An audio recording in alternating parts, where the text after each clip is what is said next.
Olá, meus amigos, tudo bem? Muito obrigado ao nobre amigo João Cruz, que é o coordenador nacional do projeto Fotógrafo Legal, para participar do Agosto em Foco 2020, que está sendo realizado nesse mês e a partir de hoje.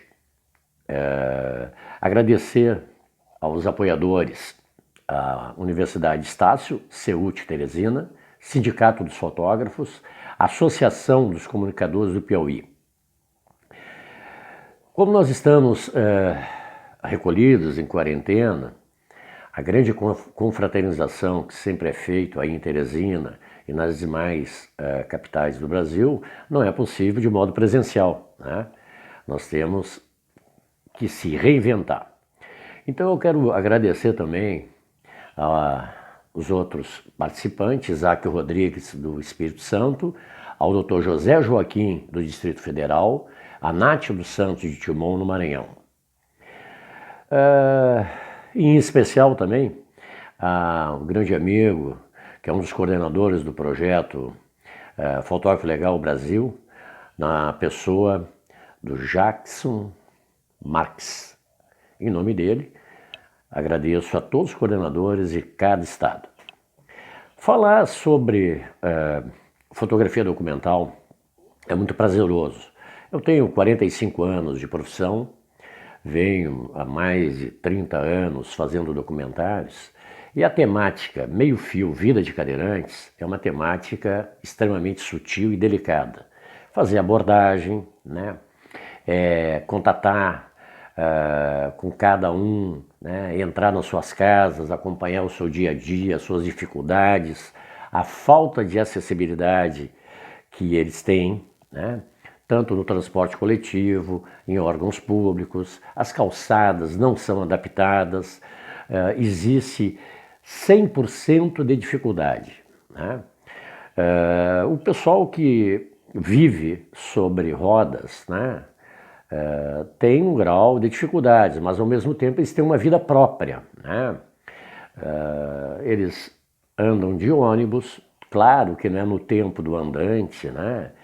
Demora, nem todos os ônibus são adaptados, cinema não tem acessibilidade, galerias, né, ou espaços públicos de artes não têm acessibilidade para essa parte da sociedade brasileira, que são numerosos, né?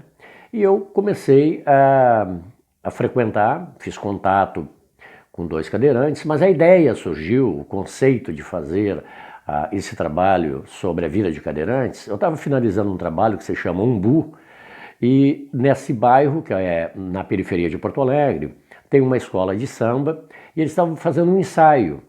E tinha uma bateria tocando, crianças dançando, pulando, jovens, adultos, os idosos, né? Nisto ia passando uma senhora com um jovem, né, cadeirante.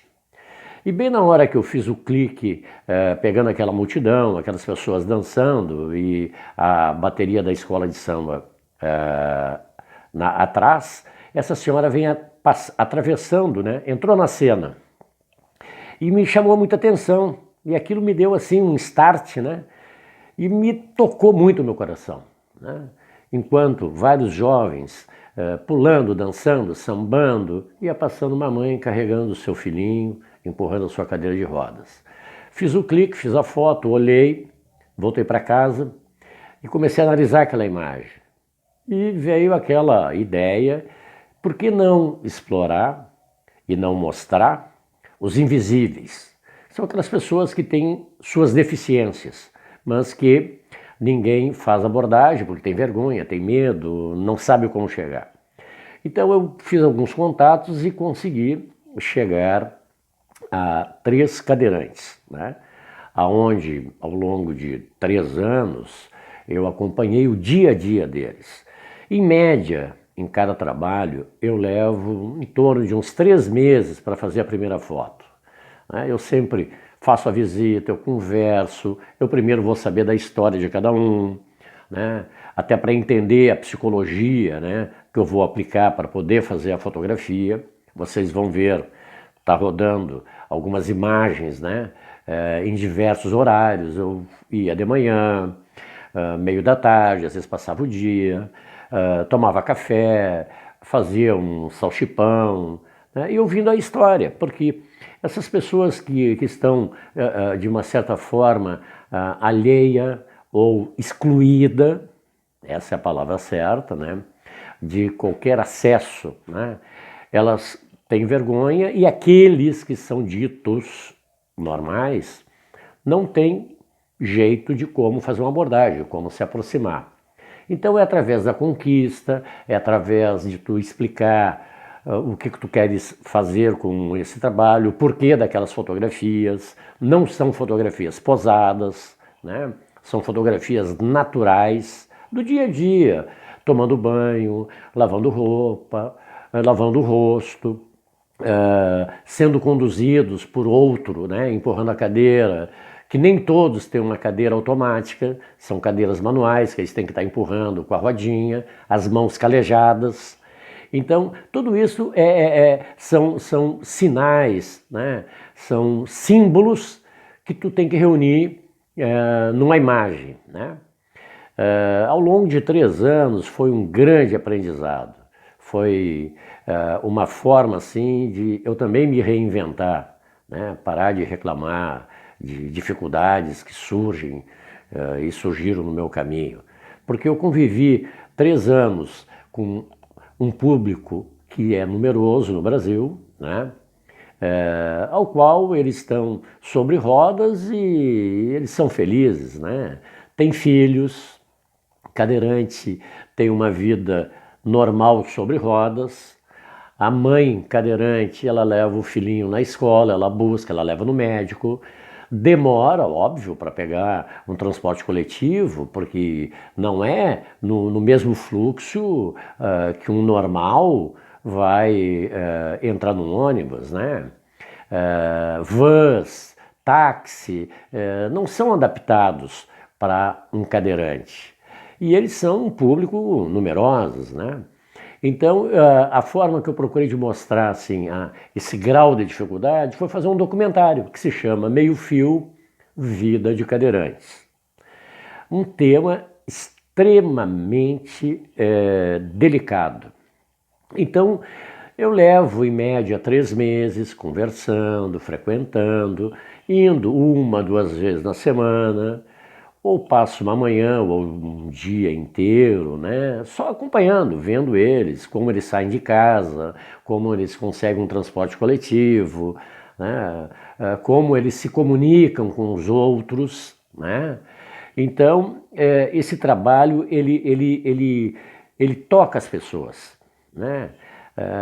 Qualquer cidadão, qualquer ser humano que tem uma deficiência, o dito normal, ele não sabe como abordar. Vou dar um exemplo, o deficiente visual. Tu tá numa avenida, né? Parou num semáforo, né? E tu vai atravessar, tu não sabe como abordar, né? E tu quer ajudar, mas tu não sabe. Então, a dica que eu deixo para todos é que procure se informar como fazer uma abordagem a um deficiente visual para poder ajudar, que muitas vezes eles se sentem até ofendidos, né? Porque eles se sintam e se sentem normais. Eles carregam aquela deficiência com eles, já estão acostumados. Então, essa troca de informações, de conversa, essa maneira de apegar a câmera, né? Eu uso sempre uma lente normal e uma grande angular, que eu gosto de me aproximar do meu retratado, né? Então isso faz com que eu fique extremamente à vontade. E eu procuro deixar o meu retratado, nesse caso específico, o público-alvo foi cadeirante, eu procuro deixar, e sempre procurei deixar eles completamente à vontade. Muitas vezes eles estavam preparados, fazendo uma ação, ou fazendo um almoço, como é o caso de uma das cadeirantes, fazendo um bolinho de chuva, servindo, aquecendo no micro-ondas, né? Tudo sobre rodas, lavando uma louça, eu só observava, né? Então o documentarista é um observador. Ele analisa toda a cena. Muitas vezes a luz não está perfeita, eu não uso flash, eu uso luz natural. Isso faz com que tu valorize cada vez mais o teu dia a dia, a vida que tu está levando. E a fotografia, ela surgiu em 1839, né, uns anos antes, por intermédio de Daguerre e Niepce, né, teve uma passagem anterior aqui, né, Hercule Florent, o Hercule Florence, que já havia feito uns experimentos, só que ele não seguiu, não deu continuidade. 5 ou 6 anos depois, veio a notícia da França. Imagine, hoje a gente tem o WhatsApp, hoje a gente tem as ferramentas remotas para se comunicar. Se pegar um voo, vou pegar o exemplo aqui do Rio Grande do Sul, Porto Alegre, para ir para a França, dá em média aí, entre conexões e até sair ou de São Paulo do Rio, dá uma média aí de 12, 13 horas de voo. Naquela época era barco, né? Então levou 6 meses para essa notícia chegar em Campinas, que era Vila de São Carlos. Quando um amigo do Florence apresentou para ele a notícia de um jornal sobre a descoberta da mais nova ciência de gravar a imagem pela luz, ele disse o seguinte: olha, eu não vou reivindicar, porque eu estou num país que eu não tive incentivo, faltou recursos, e uma ideia pode vir a 2 pessoas ao mesmo tempo em lugares distintos. Então, Hercule Florence, francês de nascença, mas brasileiro de coração, também é um dos pais da fotografia. A fotografia tem vários autores, várias pessoas que pesquisaram, que deram a sua contribuição. Em termos de fotodocumental, é o dia a dia, é tu observar. Então a dica que eu dou para os colegas, para o público em geral, observa, né? Antes de pegar a câmera, fazer qualquer imagem, não seja agressivo, seja discreto, ou até mesmo com celular, que é a mobigrafia, que é a mais nova maneira, né, de usar um suporte, que era para falar e mandar mensagem, e agora esses aparelhos estão vindo cada vez mais com lentes específicas para fotos, né, que se chama mobigrafia, que é a fotografia móvel, tá? Então, assim, eu tenho um cuidado ao fotografar, ou até mesmo um outro tema que não seja fotodocumental. Nós estamos vivendo um período de street photography, quer dizer, muita fotografia de rua, né? Então, pensem, escolhem um tema, analisem, pesquisem, né? Antes de colocar um trabalho na rua ou se propor a fazer um documentário, dá uma olhada no trabalho de outros fotógrafos, vê a luz, vê a composição, né? Então essa é a dica que eu deixo. E mais uma vez, parabéns a todos os colegas, né? Espero que essa grande batalha que está se travando para que a profissão de fotógrafo seja regulamentada. Eu acredito que 2020, no máximo 2021, a profissão de fotógrafo será regulamentada, né? Pressione o seu político do seu estado, né? Está parado esse projeto de lei, então é hora, e aqui e agora, de fazer esse grande esforço para que o projeto Fotógrafo Legal se torne realmente concretizado com a regulamentação da profissão de fotógrafo. Valeu, muito obrigado. Até breve.